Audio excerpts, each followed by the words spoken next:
오늘 말씀 보도록 하겠습니다. 오늘 말씀은 요한복음 11장 3절 4절 말씀, 같은 현실 다른 이해 두 번째로 하나님의 말씀을 함께 나누도록 하겠습니다. 요한복음 11장 3절 4절 말씀, 우리 두 절이니까 다 같이 한번 우리 읽어보도록 하겠습니다. 요한복음 11장 3절 4절입니다. 이에 그 누이들이 예수께 사람을 보내어 이르되 주여 보시옵소서, 사랑하시는 자가 병들었나이다 하니 예수께서 들으시고 이르시되 이 병은 죽을 병이 아니라 하나님의 영광을 위하며 하나님의 아들이 이로 말미암아 영광을 받게 하려 함이라 하시더라. 아멘. 지난주에 나사로의 죽음과 연관되어져서 같은 현실 다른 이해라는 제목으로 말씀을 나누었습니다. 나사로가 죽어가는 동일한 현실을 예수님도 그리고 나사로의 두 누이도 맞이하게 되어졌습니다. 그런데 동일한 현실을 맞이했지만 그 현실을 이해하고 반응하는 것은 전혀 달랐습니다. 그런데 그렇게 다른 이해를 하고 다른 반응을 하게 되어지는 결정적인 이유가 무엇이었는가? 그 이유는 바로 믿음에 있었다. 예수님이 어떤 믿음을 가지고 있었는가? 그리고 두 누이가 어떤 믿음을 갖고 있었는가에 따라서 동일한 현실을 다르게 이해하고 반응했다라는 것이죠. 죽음이 가장 큰 절망인 이 자연세계 속에서, 하나님의 통치가 배제되어진 이 자연세계 속에서 나사로의 죽음을 이해하는가? 아니면 죽음을 넘어 부활이 가능한 하나님의 세계 속에서 나사로의 죽음을 이해하는가? 이것은 바로 믿음과 관련된 문제라는 것이죠. 믿음과 관련된 문제인 것이죠. 자연세계 속에서 나사로의 죽음은 결코 돌이킬 수 없는 일입니다. 하나님이 배제되어진 자연세계 속에서 나사로의 죽음은 결코 돌이킬 수 없는 일이에요. 누가 죽었습니다. 돌이킬 수 없잖아요. 그러니까 그 두 누이는 대단히 조급했고 절망했습니다. 그러나 하나님의 세계 속에서 죽음은 삶의 한 부분일 뿐이고 마치 잠을 자다가 깨어난 것 같은 일이다라는 믿음을 갖고 있었던, 그렇게 이해하고 있었던 예수님은 사랑하는 나사로의 죽음 앞에서도 여유로울 수 있었다는 것이죠. 결코 두려워하거나 절망하거나 그러지 않고 여유롭게 그 일을 대처하셨습니다. 예수님은 이 세상에서 살아가셨지만 그러나 하나님의 통치하는 세계 속에서 또한 살아가셨던 것이죠. 이 세상에서 살아갔지만 그러나 이 세상의 그 통치 방법에만 국한돼서 살아가는 것이 아니고 하나님이 통치하시는 세계를 인식하면서 그것이 이 세상 가운데 들어와 있다라는 것을 경험함으로 그렇게 예수님께서 이 땅의 삶을 사신 것이죠. 오늘은 같은 현실 다른 이의 두 번째 설교를 하려고 하는데, 예수님이 가졌던 이 믿음이 우리의 현실 속에 어떻게 적용되어질 수 있는가. 이제 지난주에는 그 믿음이 어떤 것인가에 대해서 우리가 좀 살펴봤고, 그 믿음이 단지 우리는 이 세상에서 살아가지만 이 세상의 법칙과 결과에만 국한되어지지 않고 하나님이 세상을 통치하고 있다라는 그 믿음을 가지고 살아갈 때 예수님이 그 믿음이 있었기 때문에 나사로의 죽음을 다르게 이해하고 반응할 수 있었던 것처럼, 그러면 구체적으로 그것을 우리의 삶에 어떻게 적용할 수 있는가, 그것을 한번 살펴보도록 하겠습니다. 첫 번째로 이 믿음을 세상 역사 속에 제가 한번 적용해 보려고 합니다. 세상 역사 너무너무 큰 차원이죠. 그리고 뭐 우리가 열심을 낸다고 해서 크게 변화시킬 수도 없는, 어떻게 보면 그런 영역인데 그 영역 속에 이 믿음을 한번 적용해 보도록 하겠습니다. 뉴질랜드와 미국의 국회의원 선거와 대통령 선거가 얼마 전에 있었습니다. 기독교인들은 나름대로 기도하면서 하나님이 기뻐하시는 결과가 나오기를 기도하면서 투표를 했습니다. 선거 결과가 아쉽게도 기독교인들이 원하는 대로만 나오지는 않은 것 같아요. 우리는 더 기대했는데 더 기대한 만큼 나오진 않은 것 같아요. 그래서 그 결과를 보고 뭔가 실패한 것 같고 뭔가 잘못된 것 같은 느낌이 들기도 합니다. 그러나 그것은 우리의 생각일 가능성이 대단히 큽니다. 그것은 단순한 우리의 생각일 가능성이 대단히 큽니다. 3분짜리 동영상을 하나 보려고 합니다.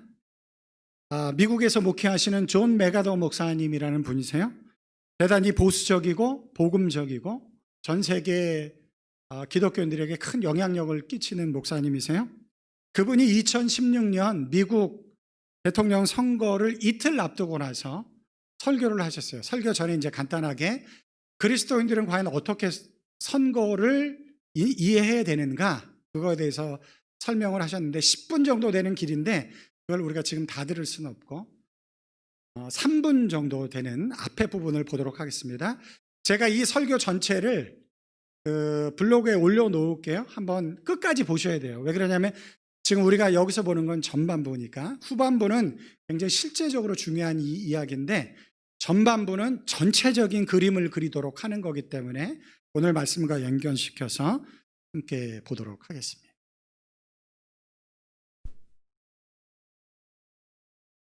Understand that there is an election this coming Tuesday, and I am being constantly asked to comment on the issue. So, because I want to do all I can to shepherd you and help you, I'm going to make a few comments before we look at our time in the Word of God. And what I want to say to you is don't overestimate the importance of this event. In the big scheme of things, as far as God is concerned, it's insignificant. Doesn't really matter. It's not out from under his control. He's in complete control of everything. Presidents don't really matter because the kingdom of darkness is the kingdom of darkness, and we expect it to conduct itself in the way it does. Nations don't matter. Presidents come and go. Politicians come and go. Nations come and go. Cycle of nations throughout all of human history. All of it passes away. Furthermore, what happens in America has no relationship to the kingdom of God. What happens in politics, what happens in an election, has no bearing on the kingdom of God. It doesn't help the kingdom of God, and it doesn't harm the kingdom of God. The kingdom of God is a different dimension. Jesus said, "My kingdom is not of this world." There is no connection. So when you think about what's coming, it's just another event in the kingdom of darkness as the world cycles through its own history of judgment. Pastors matter. Christians matter because you have an eternal influence. Any of you who is faithful to walk with Jesus Christ is more important than any politician or any president. Right across the patio, there are 482 young men training at the Master's Seminary to preach the Word of God around the world. They matter. They matter. They are the carriers of the message of salvation. Let me put it to you simply. Our country, like all other countries, is the Titanic. The ship is going down. They're trying to rearrange the deck chairs, but the ship is going down. Our responsibility is not to get caught up in the rearrangement of the deck chairs. Our responsibility is to provide the lifeboat of the gospel. That's what we're here for, to rescue souls who are otherwise going to perish. So don't overestimate this election. It's just another part of the world system. 네, 여기까지만 보도록 하겠습니다. 나머지는 이제 집에 가셔서 보시고, 이 메시지를 들으시고 오해하시면 안 돼요. 그래서 우리는 뭐 정치를 위해서 아무것도 할 필요가 없다, 이런 얘기를 하는 게 아니고, 이런 얘기를 하는 게 아니고 해야 될 건 해야 되죠. 그러나 최후의 모든 것의 결정은 하나님이 하신다. 하나님이 하신다라는 것을 이야기하시는 거예요. 아무것도 하지 말자 이게 아니고 해야 될 일은 해야 되지만 그러나 그 모든 것의 최후 결정권자는 하나님이시다 라는 것을 이 목사님은 이야기하시는 거예요. 물론 이 목사님이 이야기하는 것과 다른 의견을 가지고 계신 분들도 있을 것입니다. 그러나 괜찮습니다. 그건 괜찮은데 꼭 놓치지 말아야 될 것은 무엇이냐면 하나님이 역사하시는 방법이 우리의 생각으로 아니면 우리에게 만들어진 상황으로 제한되지 않는다라는 것이에요. 하나님이 역사하시는 방법이 내가 생각하는 것과 아니면 우리에게 만들어진 상황으로 제한되어지지 않는다라는 것입니다. 나사로의 두 누이는 예수님이 빨리 나사로가 죽기 전에 와야지만이 나사로가 살아날 것이라고 생각을 해요. 그래야지만이 하나님의 역사가 일어날 것이다라고 생각을 합니다. 그러나 예수님은 그렇게 계획하지 않으셨어요. 도리어 이틀을 더 유하십니다. 우리의 생각은 그래요.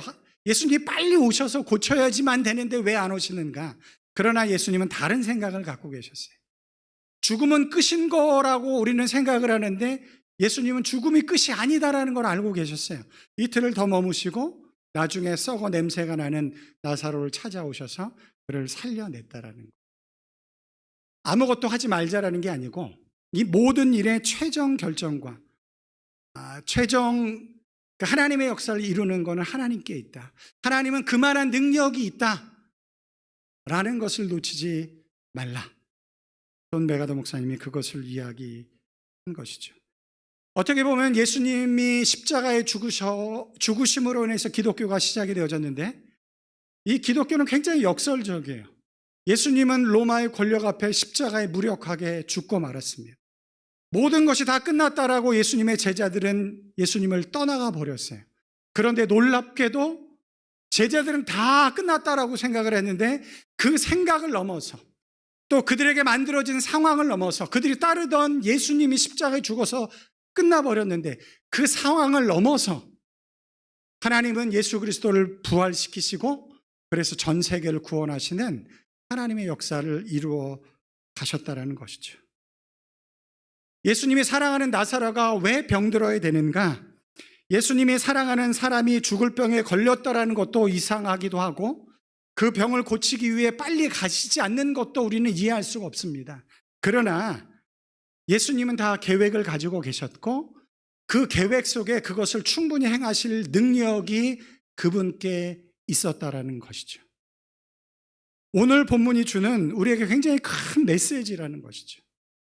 우리에게 주는 굉장히 큰 메시지. 그래서 예수님은 똑같은 현상을 보고도 여유가 있었고 담대할 수 있었고 하나님의 능력이 이를 통해서 나타날 것을 그가 확신할 수 있었기 때문에 모든 일의 최종 권위니까 하나님께 있다.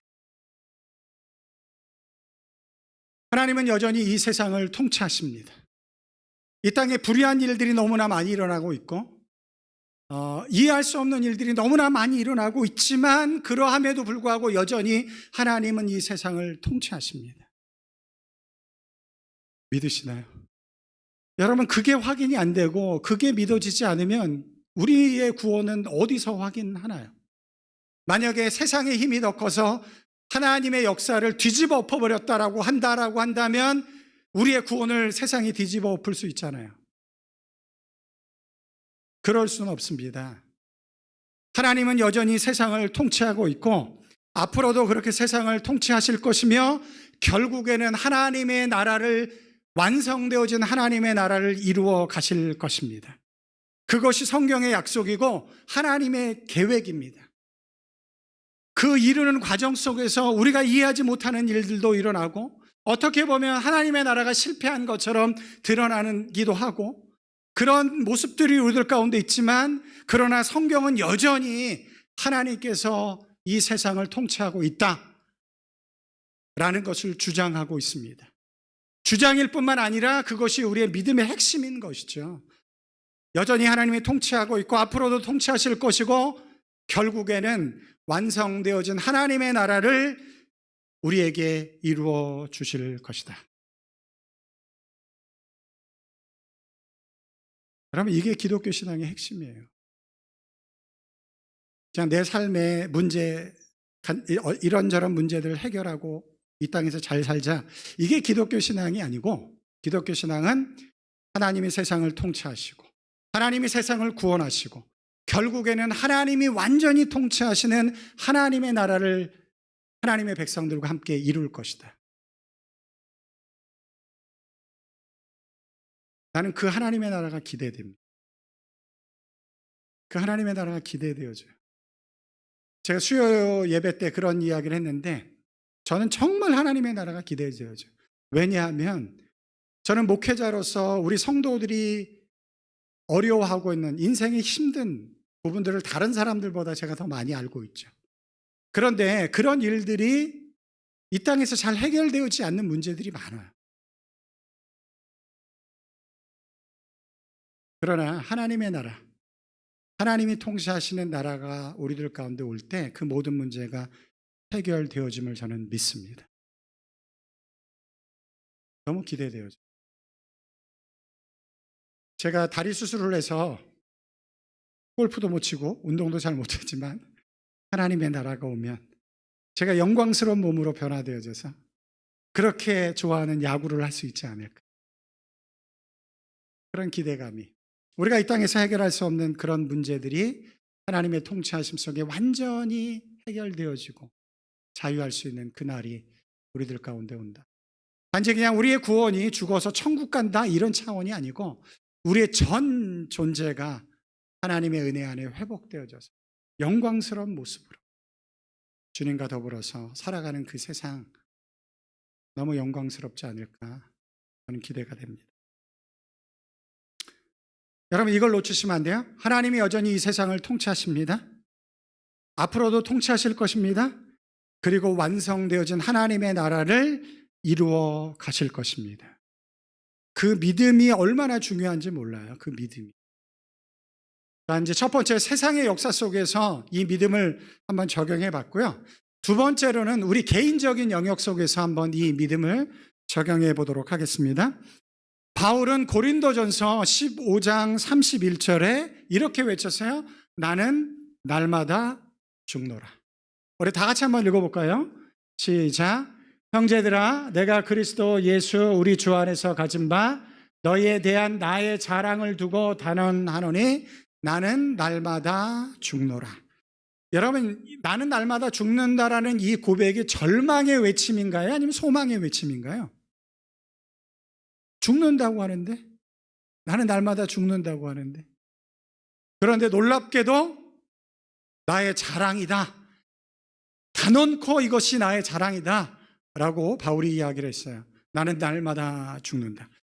여러분, 죽음을 자랑할 수 있는 사람이 누가 있을까요? 죽음을 자랑할 수 있는 사람. 이 자연 세계 속에 하나님의 통치가 들어와 있지 않은 세계 속에서 그 누구도 죽음을 자랑할 수 있는 사람은 없어요.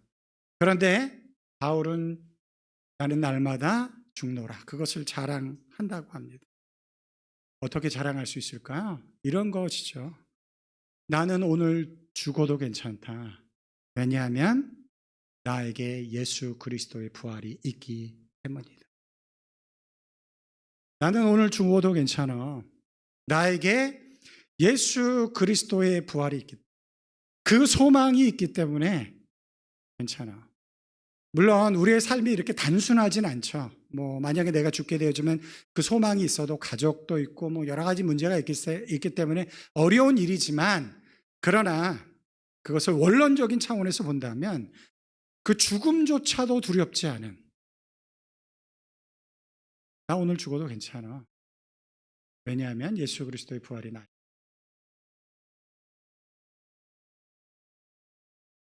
사도 바울에게 그런 믿음이 있었어요. 그러니까 그에게 다가오는 고난과 어려움들이 그렇게 어렵지 않은, 인간이니까 어떻게 안 어렵겠어요? 그러나 부활의 소망, 능력이 그에게 있기 때문에 그것이 그렇게 어렵지 않습니다. 고린도후서 4장 8절부터 10절에 보면 사도 바울의 현실이 어떤 것인지, 그러나 그 부활의 능력을 담은 자가 어떤 삶을 살 수 있는지 그것을 이렇게 설명을 하고 있어요. 8절부터 10절까지입니다. 우리가 사방으로 우겨싸움을 당하여도, 이것이 바울의 현실이에요. 우겨싸움을 당합니다. 그러나 그는 부활의 능력이 있어요. 쌓이지 아니하며. 현실은 우겨싸움을 당하지만 그러나 그의 영적인 현실은 쌓이지 않는 거예요. 답답한 일을 당하여도 낙심하지 아니하며, 박해를 받아도 버림받지 아니하며, 거꾸로 트림을 당하여도 망하지 아니하고, 우리가 항상 예수의 죽음을 몸에 짊어짐은 예수의 생명이 또한 우리 몸에 나타나게 하려 함이라. 내가 예수 안에서 죽는 것, 예수의 생명이 나에게 나타나기 때문에 두렵지 않다. 그 고백을 지금 바울이 하는 거예요. 여러분, 이런 사람들, 세상이 감당치 못할 사람들이, 저는 이런 믿음이 여러분들 가운데 있기를 주님의 이름으로 축원합니다. 그런데 이 믿음이 어떻게 생기는지 아세요? 이 믿음은 첫 번째 적용한 것이 반드시 있어야만 돼요.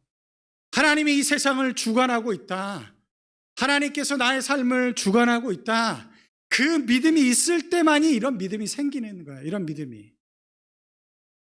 세상의 어떤 영역도 하나님의 통치를 벗어난 곳은 없다. 물론 지금 사단이 역사하고 있죠. 그러나 여러분 한번 욥기를 찾아가 보세요. 욥에게 대단히 큰 어려움이 생깁니다. 그런데 사단이 욥에게 그걸 주기 전에 누구한테 먼저 물어봐요? 하나님께 물어봐요. 하나님께. 내가 이런 일을 하려고 하는데 해도 됩니까? 물론 거기에 대단히 어려운 신학적인 것들이 있어요. 하나님이 그럼 그 어려운 일들을 허용을 하시는 건가? 뭐 이런 문제들이 있지만, 그러나 좀 단순화시켜보면 그 사단조차도 하나님의 허락이 없이는 아무 일도 할 수 없다라는 거예요. 이 세상에 그 어떤 영역도 하나님의 통치가 배제되어지는 것은 없습니다. 우리가 다 이해는 하지 못하지만 그 믿음이 있다라고 한다면 나는 날마다 죽는다, 그 죽음조차도 자랑할 수 있는 믿음의 자리까지 갈 수 있는 것이다.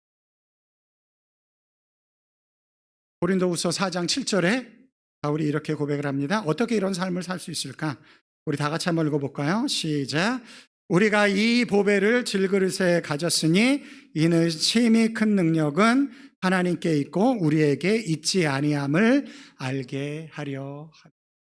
우리 질그릇 같은 우리에게, 우리는 참 보잘것없지만 예수 그리스도가 담겨져 있기 때문에 그분의 능력이 나의 능력이 되어져서 이런 놀라운 역사를 이룰 수 있다는 것이죠. 자신을 죽이려고 하는 공산당 경찰에게 루마니아의 한 목사님이 이런 말을 하셨어요. 저는 이 이야기를 듣고 너무너무 도전이 되더라고요. 이런 이야기를 하셨어요. 너희는 죽이는 것이 힘이다. 그러나 나는 죽는 것이 힘이다. 너희는 죽이는 것이 힘이다. 그러나 나는 죽는 것이 힘이다.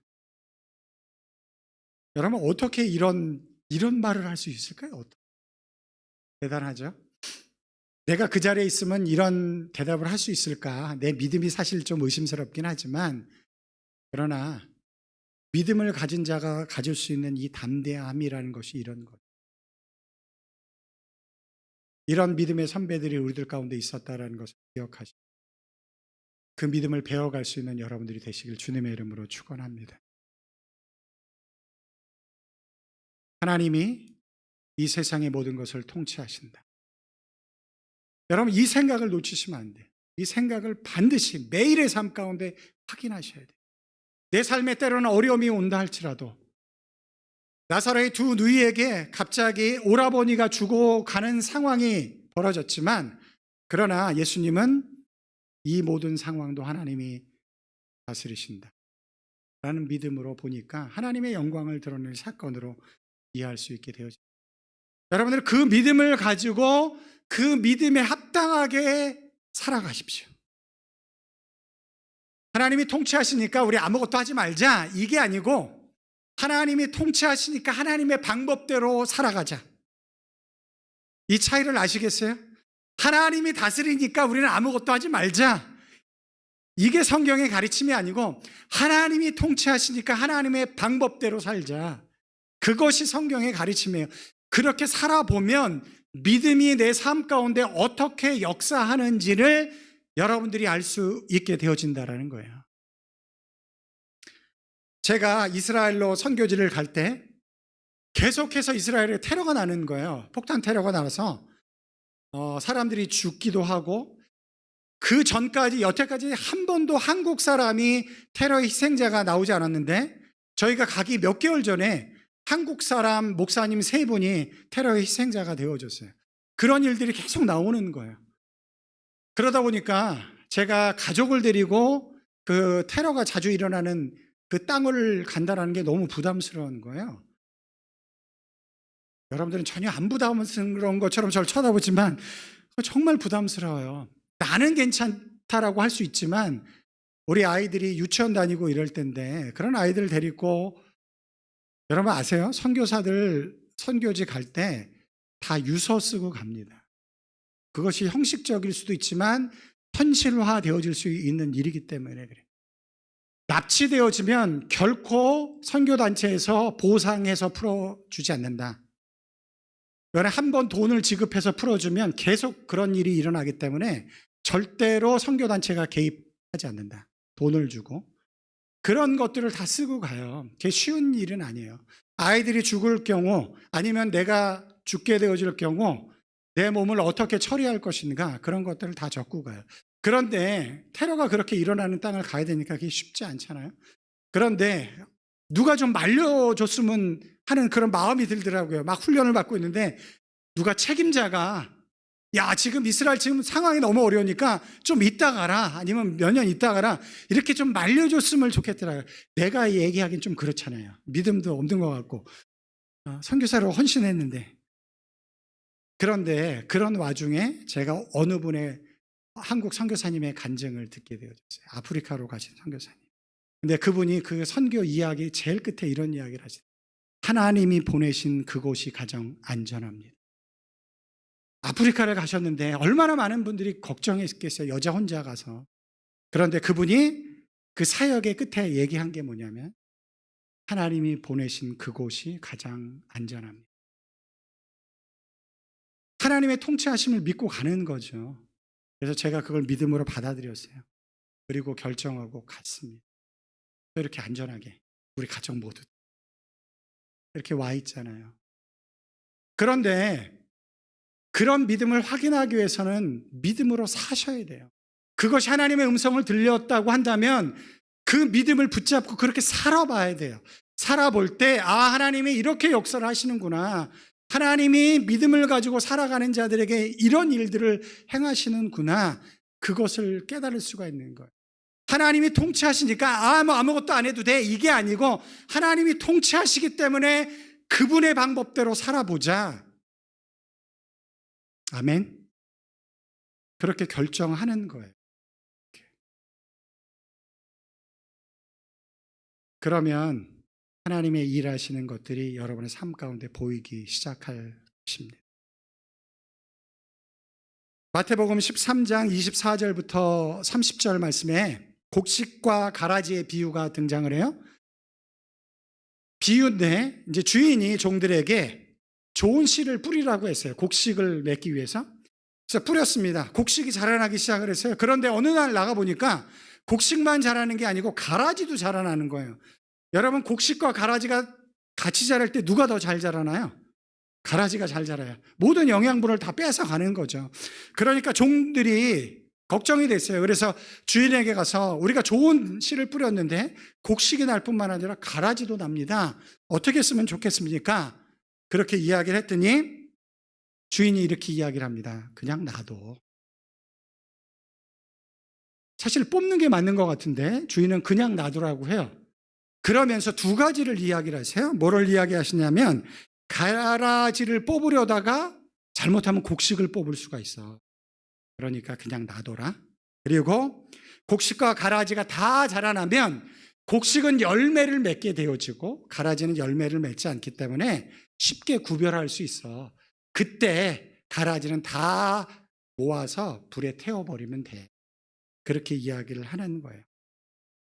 제가 이 말씀을 언제 읽었냐 하면 이 세상에 돌아가는 모습을 보면서 너무 어려운 거예요, 목회자로서. 도대체 하나님은 뭘 하고 계신가? 하나님은 도대체 이 세상에, 저는 그것은 절대 놓치지 않습니다.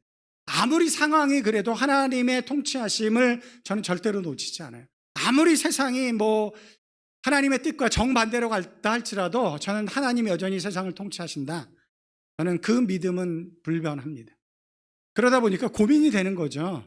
하나님이 통치하신다라고 우리가 믿고 있고 그것이 성경의 말씀인데, 그럼 하나님 도대체 이게 뭡니까? 도대체 이 상황을 어떻게 이해하고 어떻게 제가 성도들에게 말씀을 전해줘야 됩니까? 그런 고민 속에 있을 때 제가 이 말씀을 읽게 되어졌는데, 이 말씀이 저에게 개인적으로 이렇게 이야기를 하시는 거예요. 주인이 대답한 그대로. 그런데 저에게 들려지는 하나님의 음성처럼 이렇게 이야기를 하는 거예요. 나도 다 알고 있어. 가라지가 자라나는지 나도 다 알고 있어. 야, 세상에 그런 있어서 안 되는 일들이 일어나는 거 나도 다 알고 있어. 그런데 그 다음이 중요해요. 나도 다 계획이 있다. 나도 다 계획이 있단다. 나중에 다 자라나서 가라지와 좋은 곡식이 구별되어질 때 그들을 다 잘라서 가라지는 내가 불에 태워버릴 거야. 너무 그렇게 걱정하지 마. 저에게 너무 큰 위로가 됐어요. 아, 그래요. 여전히 하나님이 통치하시고 계시네요. 여전히 하나님께서 이 세상을 통치하시고 계시네요.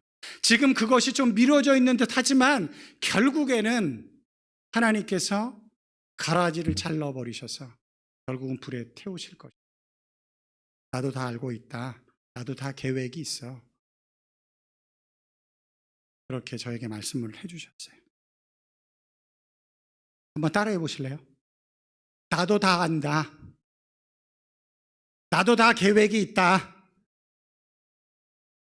하나님의 음성으로 여러분들에게 들려주시길 바랍니다.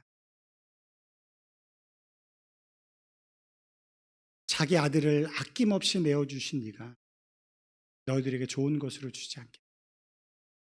여러분, 하나님은 우리를 창조해 놓고 저 멀리가 숨어 계신 하나님이 아니에요. 우리의 삶 가운데 역사하십니다.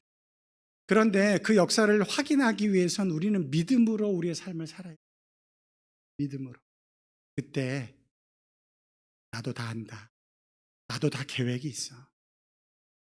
예수님이 그걸 하신 거잖아요, 지금. 왜 안 오시지? 빨리 오셔야 되는데, 지금 오셔야지만이 나사로가 살 수 있는데, 근데 예수님이 이틀을 더 거기에서 유하시잖아요. 그때 예수님이 속으로 뭐라고 이야기를 하셨겠어요? 나도 다 안다. 나도 다 계획이 있어. 너무 걱정하지 마. 마음속에 품고 가시기 바랍니다. 나도 다 안다. 나도 다 계획이 있다. 하나님이 세상을 통치하기 때문에 그렇습니다. 하나님이 우리의 삶을 통치하시기 때문에 그렇습니다. 내 생각으로 우리에게 주어진 환경으로 하나님을 판단하시거나 제한하지 마십시오. 종들이 그렇게 이야기할 때 주인이 얘기했어요. 알아. 나도 다 계획이 있단다. 한 주간도 이 말씀이 여러분들에게 주어진 하나님의 음성이 되어져서 나에게 주어진 생각이나 나에게 주어진 현실로만 하나님을 판단하지 않고 이 세상을 여전히 통치하시고 앞으로도 통치하시며 결국에 하나님의 나라를 이루실 그분의 통치 속에 나도 안다. 나도 다 계획이 있다. 음성을 듣고 승리의 삶을 살아가시는 여러분들이 되시길 주님의 이름으로 축원합니다. 우리 한번 기도할까요? 여러분 이 시간 기도하실 때 저는 여러분들의 삶의 문제 아니면 마음의 문제 그런 것들을 다 알 수는 없어요. 그러나 오늘 들은 이 말씀 나도 안다. 나도 다 계획이 있단다. 그것을 여러분들이 가지고 있는 그 삶의 문제들 아니면 어려운 문제들 아니면 고민들 거기에 한번 접목시켜서 한번 기도해 보시지 않겠습니까? 하나님, 저에게 이런 일들이 있는데 이 모든 것을 하나님께서 주관하시는 줄 믿습니다. 나도 안다. 나도 다 계획이 있단다. 그 믿음을 갖게 하시고 더 나아가서 내가 그 믿음에 합당한 삶을 믿음으로 이 상황 속에서 살아나갈 수 있도록 해달라. 우리 한번 기도 제목을 가지고 말씀과 더불어서 우리 한번 그렇게 기도하도록 하겠습니다. 기도하겠습니다.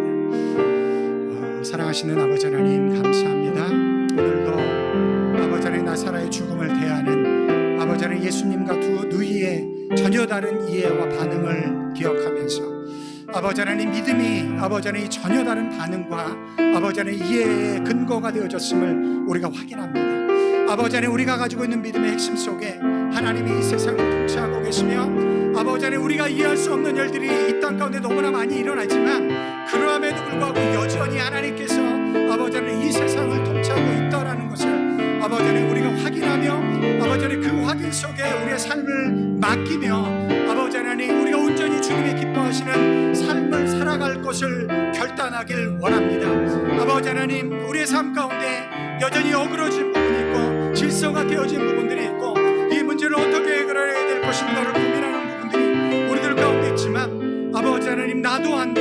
나도 다 계획이 있단다.